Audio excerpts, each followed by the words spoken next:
Kisah Nabi Musa alaihi salam diangkat menjadi nabi dan rasul.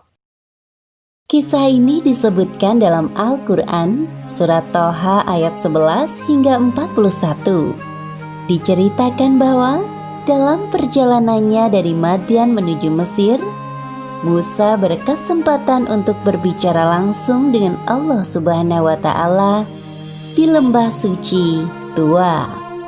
Pada saat itulah Musa diangkat menjadi nabi sekaligus rasul oleh Allah Subhanahu wa Ta'ala.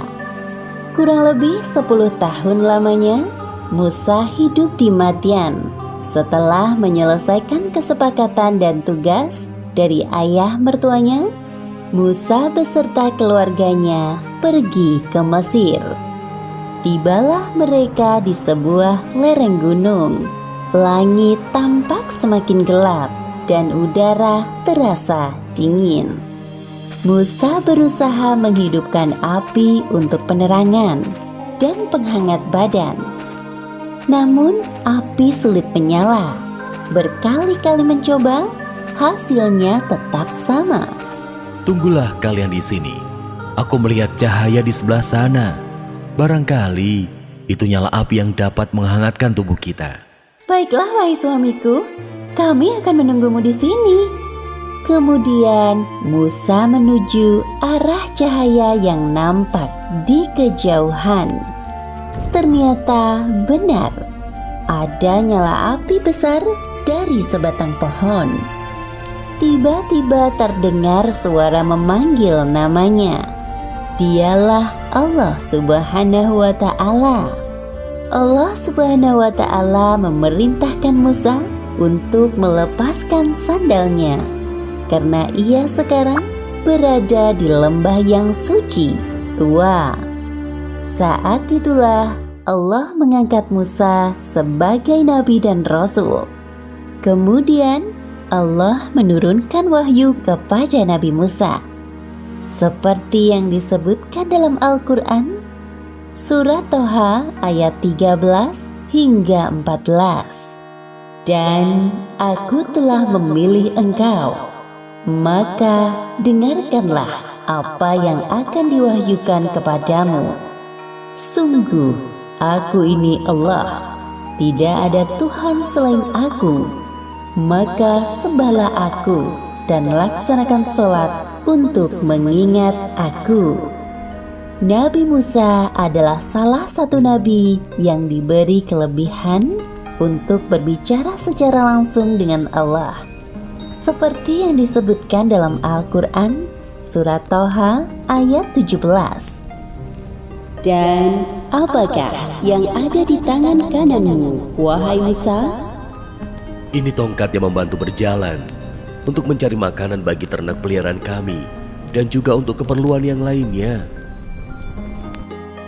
Kemudian Allah menyuruh Nabi Musa melemparkan tongkatnya. Nabi Musa melemparkan tongkatnya ke tanah. Tiba-tiba tongkat itu berubah menjadi ular besar. Nabi Musa surut ke belakang karena ketakutan melihat tongkatnya berubah menjadi ular besar.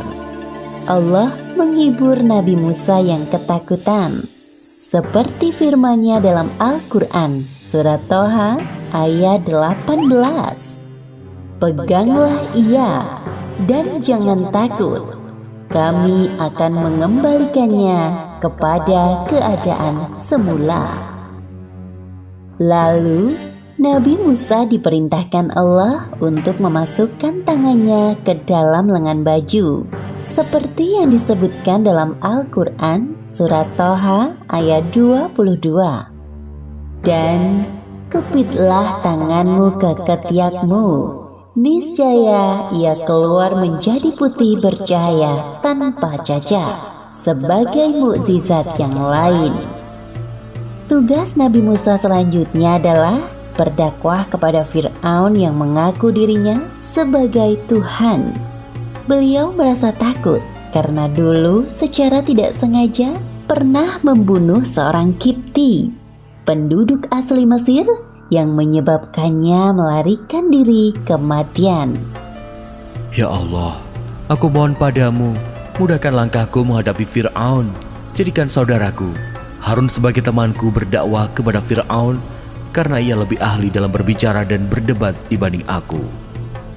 Permintaan Nabi Musa dikabulkan Allah. Melalui peristiwa ini, Allah mengangkat Nabi Musa menjadi Rasul. Seperti yang disebutkan dalam Al-Quran, Surat Toha ayat 41.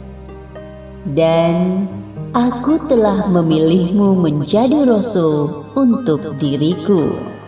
Demikianlah akhir kisah Musa diangkat menjadi Nabi dan Rasul. Hikmah dari kisah ini diantaranya: pertama, Allah Subhanahu wa Ta'ala menunjukkan kekuasaannya melalui mukjizat yang diberikan kepada Nabi Musa. Kedua, Allah tidak akan membiarkan hambanya yang beriman berada dalam ketakutan dan menjanjikan perlindungan baginya. Wallahu a'lam bishawab.